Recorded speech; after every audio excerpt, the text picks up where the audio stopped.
Muy buen día para todos. La palabra de Dios dice, este es el día que hizo el Señor. Por tanto, nos gozaremos, nos alegraremos en Él. ¡Qué bendición! Este es el día que el mundo celebra, el llamado Domingo de Ramos. Es el comienzo de la última semana de pasión del Señor Jesucristo. Así que vamos a honrar su nombre, vamos a alabarlo y vamos a estar todos unidos para glorificar el nombre del Señor Jesucristo. Vamos a iniciar orando y luego cantamos una canción. Señor Dios de los cielos, gracias por esta oportunidad tan hermosa. Gracias porque nos das la bendición de acercarnos a ti y venir confiadamente y hallar gracia, hallar misericordia. Gracias por este día tan hermoso. Gracias porque nos podemos congregar aún unidos en la distancia con todos esos hermanos que están oyendo a través de estas ondas electromagnéticas. Gracias, Señor, por tu misericordia. Guíanos y bendícenos en el nombre de Jesucristo, tu Hijo. Amén. Amén. Vamos a cantar al Señor.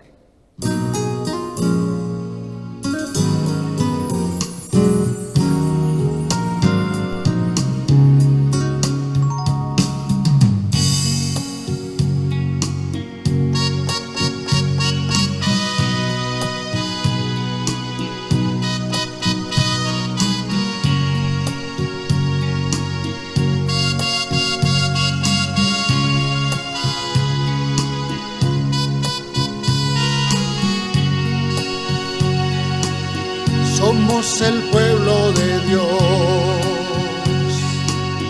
somos un pueblo especial, llamado para anunciar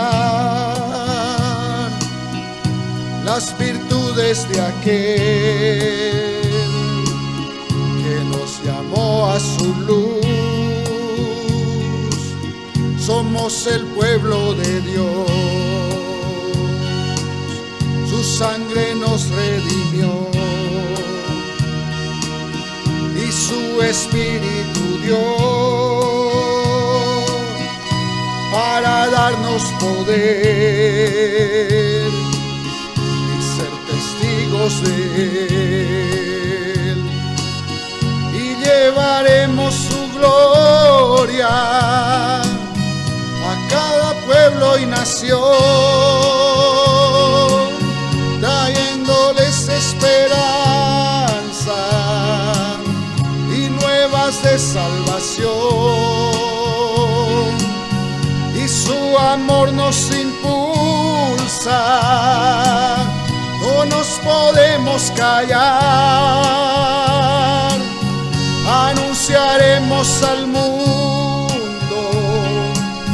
de su amor y verdad.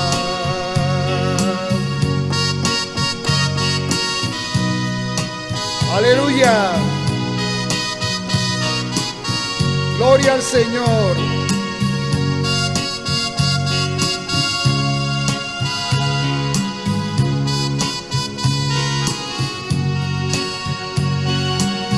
Somos el pueblo de Dios, somos un pueblo especial, llamado para anunciar las virtudes de aquel que nos llamó a su luz. Somos el pueblo de Dios,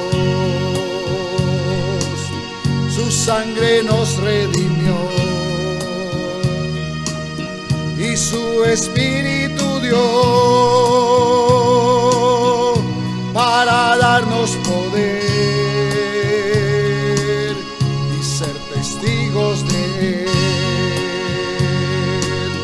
y llevaremos su gloria a cada pueblo y nación, trayéndoles esperanza y nuevas de salvación, y su amor nos impulsa, no nos podemos callar, anunciaremos al mundo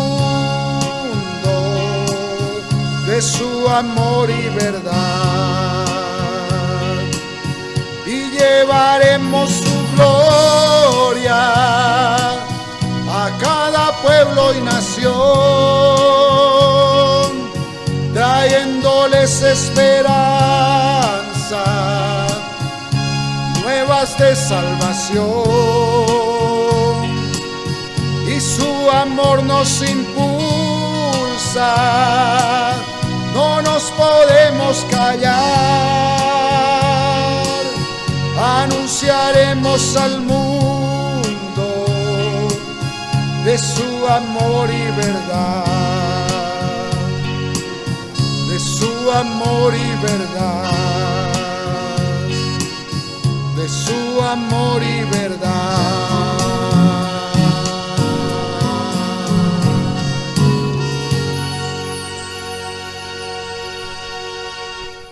Gloria al Señor, bendito es el nombre del Señor. Vamos a entrar a la parte de la palabra de Dios. Y como tradicionalmente el mundo hoy celebra el llamado Domingo de Ramos, donde termina la vida de Jesús en la tierra con su última semana de pasión. Vamos a leer en Lucas capítulo 19. Lucas capítulo 19. Vamos a leer toda esta historia desde el versículo 28 hasta el 46. Y lo vamos a leer por partes. Vamos a tomar una parte primero en la medida que vamos avanzando, porque el texto es un poco extenso. Pues bien, el pueblo judío tenía la expectativa de que su rey y su Mesías estaba a punto de aparecer.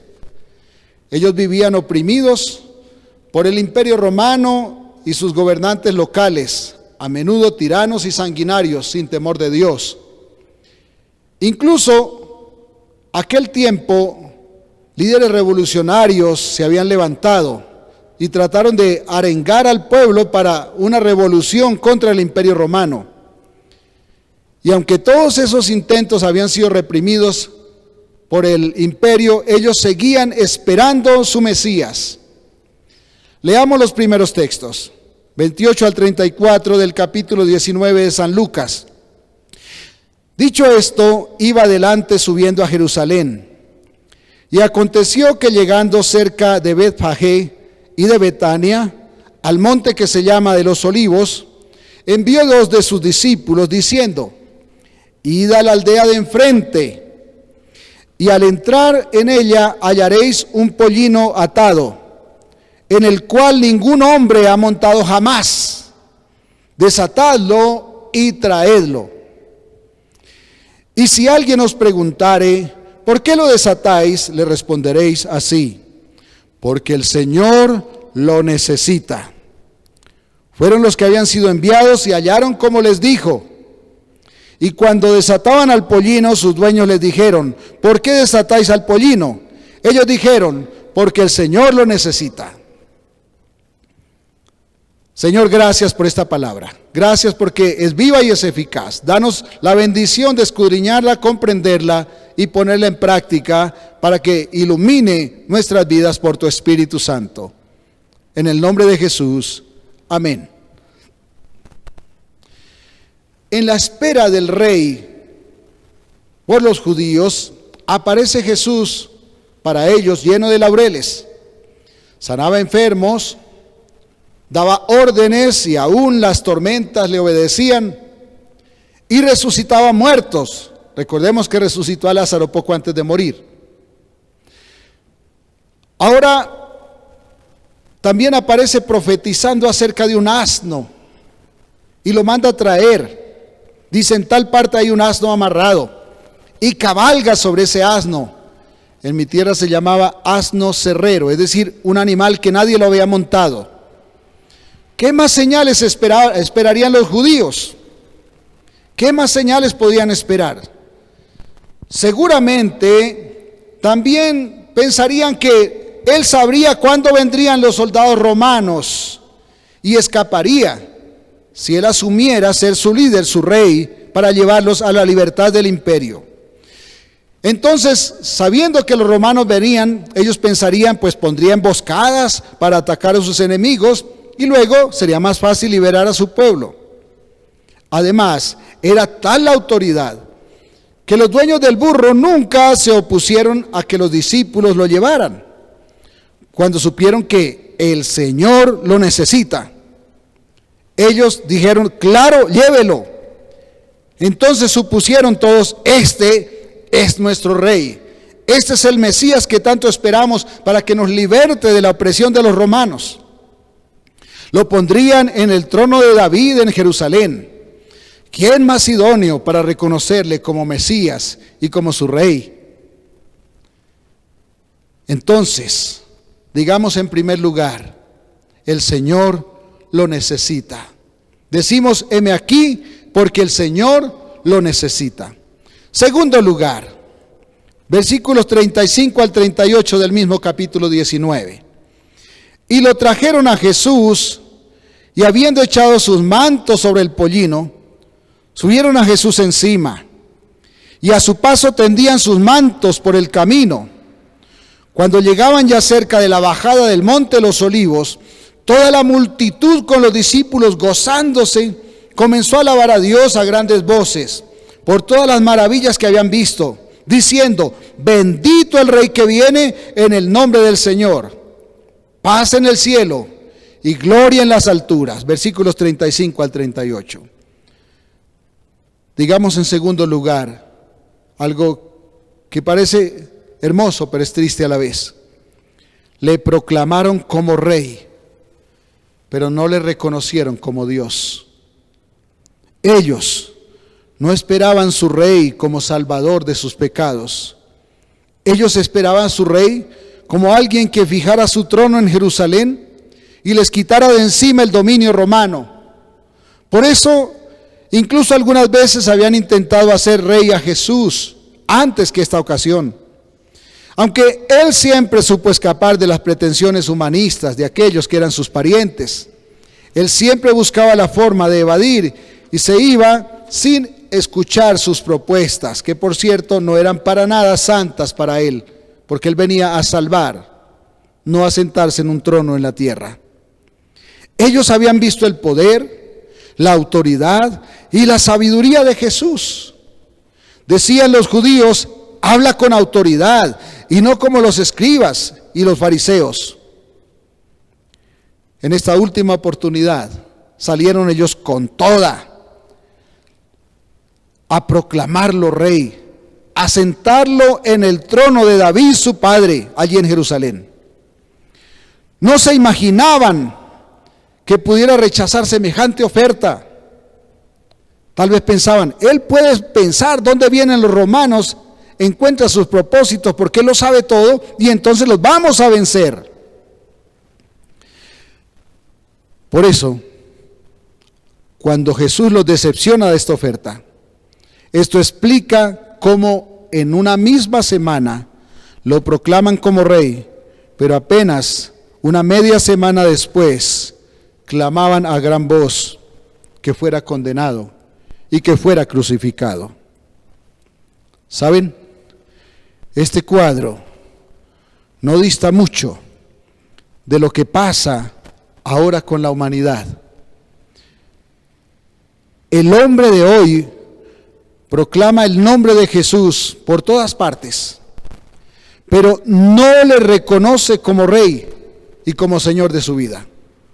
La humanidad dice, yo soy creyente en Dios, yo creo en mi Diosito, pero siempre están pensando qué favor recibir de ese Dios y nunca, casi nunca, se les escucha decir qué querrá ese Dios para que yo obedezca. Es importante que no miremos a Jesús como el que nos saca del aprieto, como lo vieron los judíos, del aprieto del momento, del problema que estamos atravesando ahora. Debemos aprender a ver a Jesús como el Rey de nuestra vida, como el que dispone de nuestra vida para lo que quiera. Entonces habremos hecho la diferencia. Número 3. Versículos 39 y 40. Entonces algunos de los fariseos de entre la multitud le dijeron, Maestro, reprende a tus discípulos. Él respondiendo les dijo, os digo que si estos callaran, las piedras clamarían. ¿Quiénes eran los fariseos? Eran un grupo religioso, el más grande en la época de Jesús, y por cierto, los más fanáticos. Y a ellos les pareció muy difícil escuchar que Jesús dejara que le proclamaran rey, y ellos le dijeron a Jesús, manda a tus discípulos que se callen, manda que ellos no sigan clamando. No escuchas, están diciendo, hosana al rey. Y tú no eres rey. De allí podemos inferir que el sistema religioso tuvo temor de perder su estabilidad. El sistema reinante en la religión tuvo temor de perder su estabilidad. Entonces el tercer punto lo vamos a llamar, Él es el rey. O tú clamas, o las piedras gritarán. Él es el rey. O tú clamas, o las piedras gritarán. Ellos tenían temor de este Jesús que reunía tanta gente, y entonces se acercaron y le dijeron, mándalos que se callen. Ellos en sí mismos pensaban que no podían permitirse que se aclamara a este hombre infinitamente sabio y a la vez descomunalmente sencillo, por encima de su mal reputada popularidad, porque los fariseos no estaban bien reputados, y su dignidad muy discutida, y ellos que presumían de ser los regentes de la fe del pueblo. Ellos no se podían permitir que alguien con tanta sabiduría, con tanta sencillez, pudiera ser más importante que ellos. Ellos querían seguir siendo el centro de atención para esos feligreses, para que ellos buscaran la cercanía con Dios y así quizás mitigar un poco su pesada carga emocional, producida por la doble opresión, porque los judíos tenían una doble opresión. Por un lado sus pecados porque no habían sido librados, y por otro lado el déspota poder imperial romano sobre ellos. Entonces, de una manera muy tácita, porque no lo expresa verbalmente, Jesús les deja sentado que no puede callar al pueblo. Les digo que si estos callan, las piedras clamarán. Y es una forma de decirles, yo no puedo callarlos. Pensarían los fariseos, si no es que levanta muertos, ¿cómo es que no los puede callar? Pero Jesús lo que les quería decir es que lo que claman es verdad. Yo soy el rey. Jesús es el rey de reyes. No puede tratar de acallar la euforia y el clamor de este pueblo ávido de redención. Porque si Él los manda a callar, las mismas piedras gritarían que Jesús es el rey.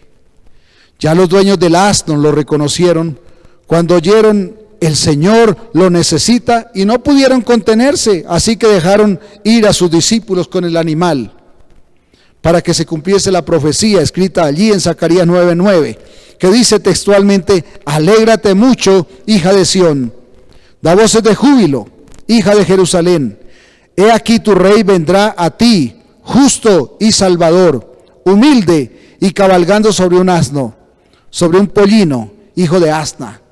Esto se escribió varios siglos antes de Cristo y se cumplió tal y cual.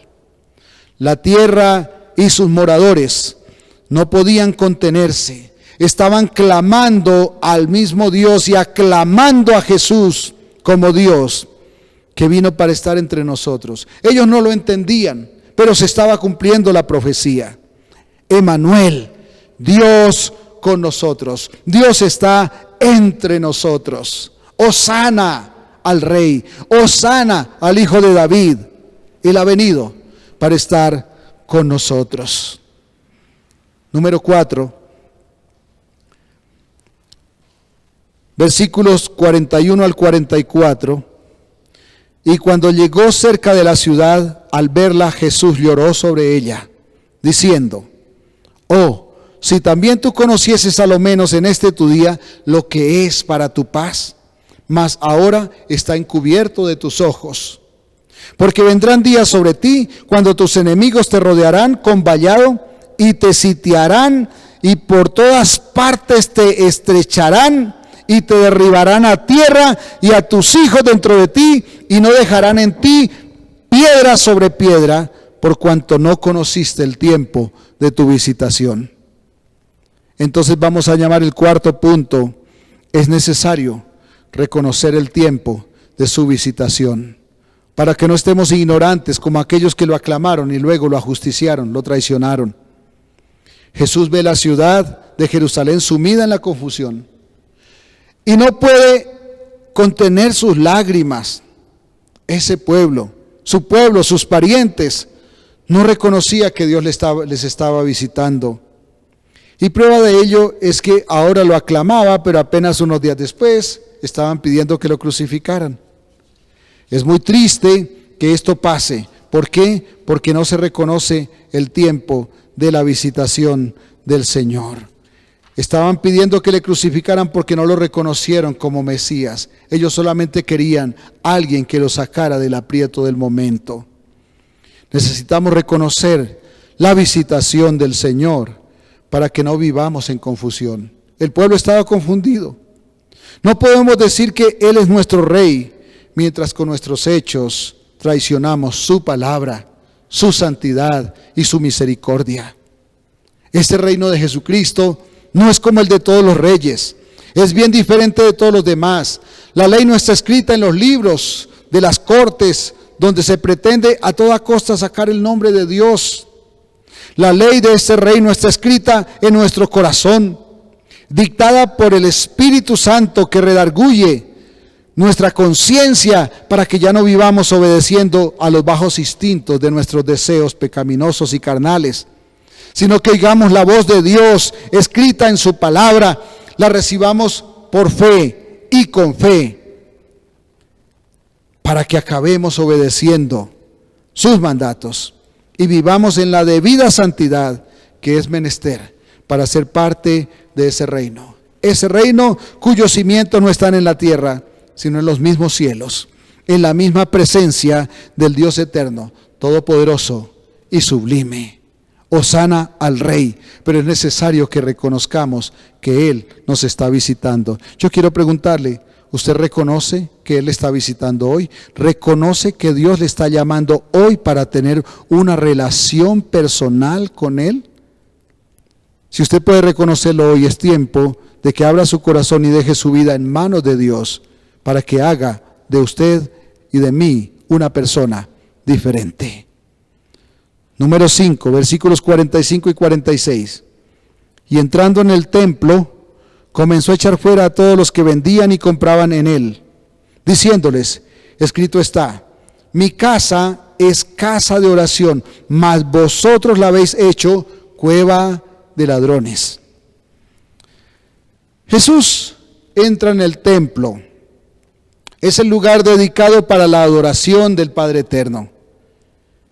Y encuentra que en este templo hay una serie de mercaderías y una serie de liviandad espiritual que había penetrado hasta el altar. No puede soportar entonces que su pueblo hiciera mercadería con la fe. No puede aceptar que aquellos proclamados religiosos solamente vivieran una fachada, porque su corazón estaba muy lejos de Dios. Como debían llevar ofrenda, el pueblo debía llevar ofrenda al Señor al templo, ya no se tomaban el trabajo que Dios les había ordenado de ir a sus ganados, a sus cosechas y escoger lo mejor de lo que tenían para traerlo al templo, sino que llegaban al templo con sus manos vacías y a la entrada compraban cualquier cosa para ofrecer al Dios Santo. Yo quiero preguntarle, usted y yo, ¿qué le hemos ofrecido al Señor? A veces le ofrecemos cualquier cosa, a veces no le ofrecemos lo que Él espera. Esperamos que Él se conforme con las obras y lo mejor lo reservamos para hacer nuestra voluntad, nuestra propia voluntad. Y lo más desdichado es que había mercaderes corruptos que suplían esas demandas, haciéndose tanto los unos, los que compraban, como los que vendían, despreciables a los ojos de Dios. Jesús vuelca sus sucias mesas, de negocios y los expulsa del templo. Y entonces les dice: mi casa será llamada casa de oración, pero vosotros la habéis hecho cueva de ladrones. Es triste que cuando vayamos a la casa de Dios, los unos le ofrezcan al Señor lo peor que tienen y los otros le quieran vender a esos mercaderistas lo peor que tienen para venderles también falsas promesas, manipulaciones. Ahora yo quiero recordarle, la palabra dice que en estos tiempos Dios mora no en templos hechos por mano de hombres, sino que el templo donde Él habita es el corazón de cada uno de sus hijos. Yo quiero preguntarle cómo está ese lugar para Dios. ¿Cómo está su corazón para Dios? ¿Es un lugar digno de la santidad del Señor?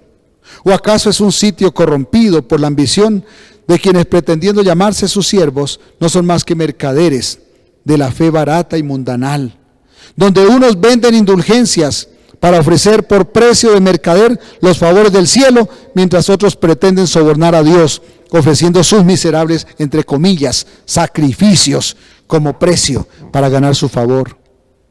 ¿Acaso su corazón es un lugar santo para Dios? ¿O es un lugar donde se está haciendo mercadería con las cosas de Dios, con la palabra de Dios, con las promesas de Dios, con las bendiciones de Dios? Porque los unos ofrecen a precio y los otros compran por precio, ofreciendo a veces lo peor al Hijo de Dios, al Rey que murió por nosotros. Los herederos del reino de Jesucristo no aceptamos los desmanes morales en que se encuentra inmersa esta sociedad, avalada por un estado promiscuo y perverso que pretende y que promueve el desenfreno cuando promueve la depravación moral de Colombia. Los hijos de Dios llamamos sin temor pecado a lo que Dios llama pecado. Y aunque amamos al pecador, no comulgamos con ninguna desviación, ningún tipo de desviación espiritual ni moral que pretenda alienar el sentimiento de culpa que acompaña al pecador no regenerado por la verdad contenida en las sagradas escrituras de Dios. Cuando nosotros ponemos el corazón delante de Dios, debemos cuidar cómo está ese templo. ¿Está limpio o está sucio? ¿Queremos hacer mercadería con el Evangelio? ¿Buscamos a Dios solamente para ver qué nos da? Por ahí circula un video que dice: Señor, entra a mi casa y llévate todas mis angustias. ¿Por qué no le decimos: Señor, llévate mi corazón, porque te lo entrego para que tú lo gobiernes como tú quieras? No nos confundamos. Ni el mercader que le ofrece por precio la paz con Dios puede garantizarle nada. Ni las migajas que alguien ofrezca comprarán el favor eterno de un Dios infinitamente santo. Si el pecado que cometimos fue quebrantar su palabra, tan santa e infinita como Él, no se puede comprar con sacrificios vanos, con sacrificios que pensamos que tienen tanto valor, quizás porque nos cuestan algo, a veces si no es lo que nos sobra. Solo Dios puede limpiarnos y solo nos queda una salida. Humillémonos ante su santidad, confesemos nuestros pecados y recibamos su redención.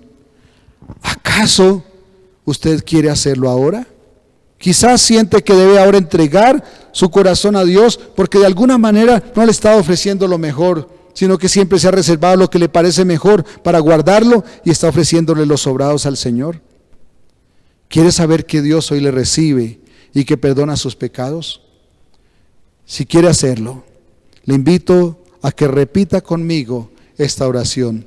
Allí donde está, si le es posible, cierre sus ojos para que nadie le interrumpa y repita conmigo esta oración. Diga así conmigo: Señor, Dios Todopoderoso e infinito Dios, confieso que he pecado contra ti y que merezco ser condenado eternamente por mis faltas.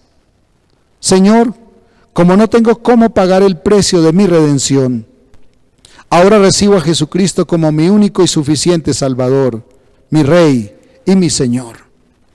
Perdóname y recibe mi vida. Te lo pido en el nombre glorioso de Jesús. Amén. Gracias, Señor, por este tiempo. Gracias por aquellos que te han entregado su vida en este momento, o aquellos que han renovado su pacto contigo de vivir una vida nueva. Gracias, Padre, porque has sido fiel. Gracias porque has bendecido a tu pueblo, dando tu misericordia, dando tu bendición. Gracias, Padre. Bendito eres, tuya es la gloria para siempre. Gracias, Señor.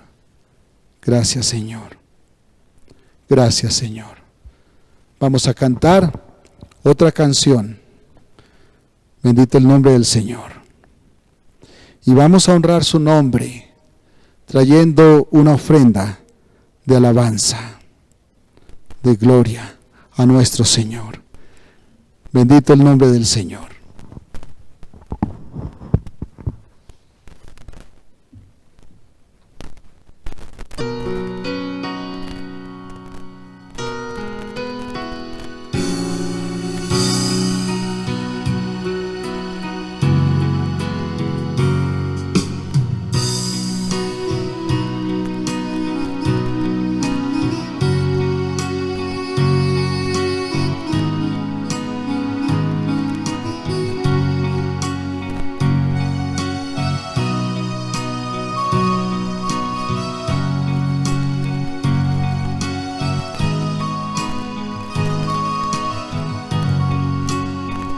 A tus pies arde mi corazón, a tus pies entrego lo que soy.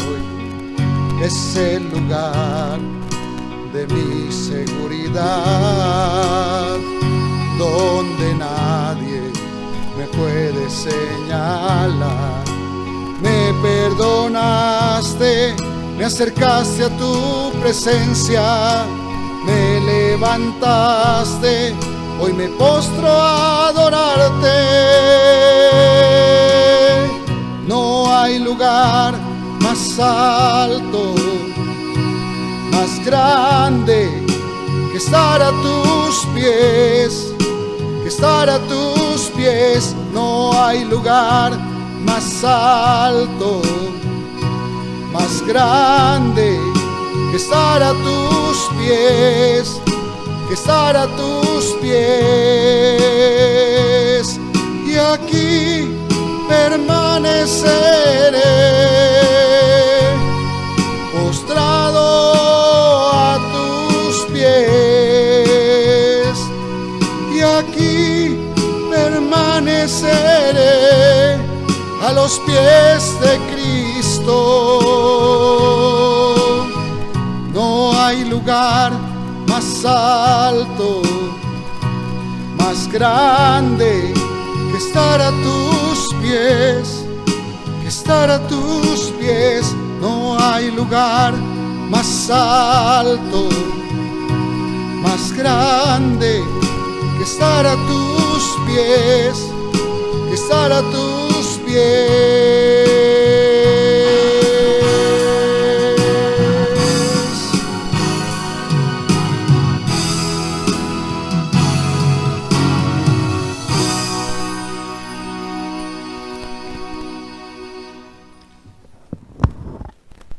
Bendito sea su nombre para siempre.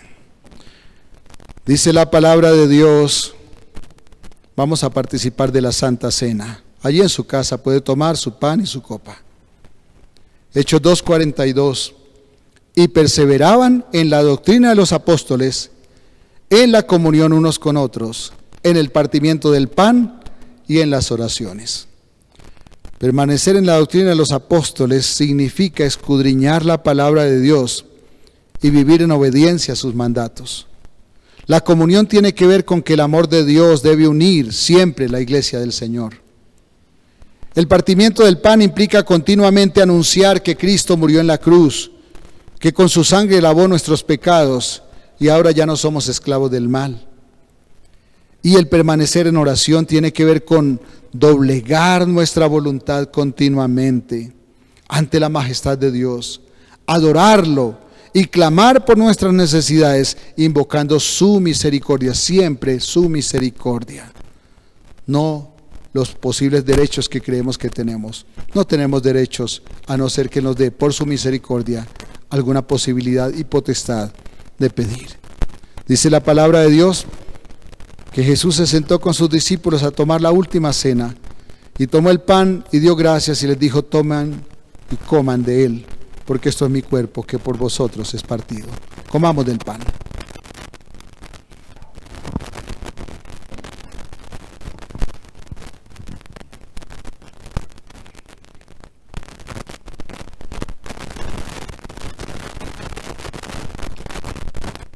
También dice que después de haber cenado, tomó la copa y dijo: beban todos de ella, porque esta es la sangre del nuevo pacto, pacto nuevo y eterno.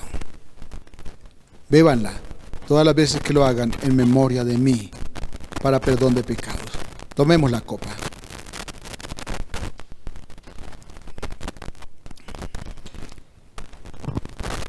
Señor, gracias por este pan y este vino, que representan el cuerpo y la sangre de nuestro Señor Jesucristo, inmolado y derramada para redención de nuestros pecados. Perdónanos y edifícanos cada día, según tu palabra. En el nombre de Jesucristo, tu Hijo. Aleluya. Amén. Bien, amados hermanos, hemos llegado hacia el final de este tiempo con el Señor, de este tiempo de alabanza. Que el Señor Dios Todopoderoso les bendiga y les guarde siempre. Que tengan la mejor de todas las semanas. Dios les bendiga. Un abrazo.